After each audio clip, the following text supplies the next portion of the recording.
ঝাল টক মিষ্টি আকর্ষণ করছে সবার দৃষ্টি। দেশি বিদেশি মুরগি এখন হবে রোস্ট, সেই দেখে কিছু পাবলিক আমায় নিয়ে উল্টোপাল্টা করবে পোস্ট। তো চলুন শুরু করা যাক। সময় কম, শুরু করো।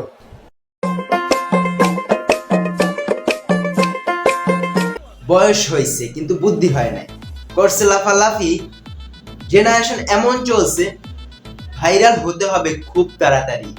আজ প্রথমবার কইছস তাই মাফ করে দিলাম, কিন্তু দ্বিতীয়বার যেদিন কবি সেই দিন তোর কলজাটারে তাই না বাইর করে আমি ওজন করুম। আর অফার অফার, আমাদের দুই বোনের গাড়ি সবাইকে 10 মিনিট করে চালাতে দেব।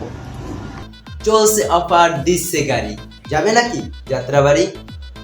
কিন্তু দিদি মুখে বলতেছো গাড়ি, দেখাচ্ছ হাড়ি, শিওর না হয়ে কেমনে যাব তোমার বাড়ি? আজ আমি তোর আসল পরিচয় পেয়ে গেছি। চুপ, बिल्कुल चुप। कोई बात नहीं, हम तो चूतिए हैं, दोबारा ट्राई करेंगे। ইশারায় কি বোঝাতে চাই? বয়স হয়েছে, দেয় না তারে বিয়া, শরীরে জ্বালা উঠছে, কন্ট্রোল করতে পারে না। আচ্ছা, এসব না করে ফ্যামিলিকে বলো দিয়ে দিতে বিয়া, रहा नहीं जाता, तड़प ही है। না হলে এসব করে করে শরীরের রস ঢুকে যাবে ছড়িয়া। नेवर। কবি বলেছেন, একটা মেয়ের ঠোঁটে যে পুষ্টি থাকে তা অন্য 10টি ফলেও থাকে না। এটা সত্যি কথা বলবি? কবি কি তোর ভাতার হয়? মানে এসব কথা শুধু তোকেই বলে, আর কাউকে বলে না। আর ভালো কথা বলছি, এর কথা শুনে তুমি যদি চাও মেয়েদের ঠোঁটের পুষ্টি, তাহলে চুদে দেবে তোমার পুরো 14 গোষ্ঠী।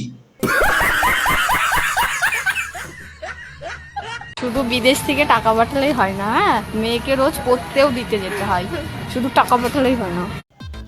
শুধু বিদেশ থেকে টাকা পাঠালেই হয় না, মেয়েদেরকে পড়াতে দিতেও হয়। বুঝলাম, তা কি এমন পড়াচ্ছ?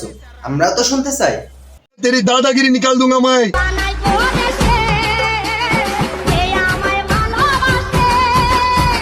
এটা যদি হয় পড়ার নমুনা, তাহলে রেজাল্ট হবে 300 টাকা, আমি কথা দিলাম।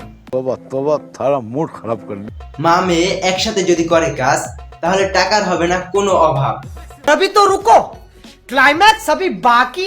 पंगे क्यों पाउंड से जिथे भी जाने हो तेरा करूने हो दसो की जोने हो दसो की जोने से जिथे भी जाने हो। আচ্ছা বলেন তো, এইখানে কয়টা কুকুর ছিল? জানি না। জানবেন কেমনে? যা দেখাইছে, কুকুর তো মাছির মতো ছোট হয়ে গেছে। गजब बेइज्जती है। কথা কি ক্লিয়ার না ভেজাল আছে? তো গাইস, ভিডিওটি কেমন হয়েছে অবশ্যই কমেন্ট করে জানাবেন, আর একটি লাইক করে আমার ছোট্ট চ্যানেলটি সাবস্ক্রাইব করে আমার ছোট্ট পরিবারের সদস্য হয়ে যান। আপনাকে ভিডিওটি দেখার জন্য অসংখ্য ধন্যবাদ।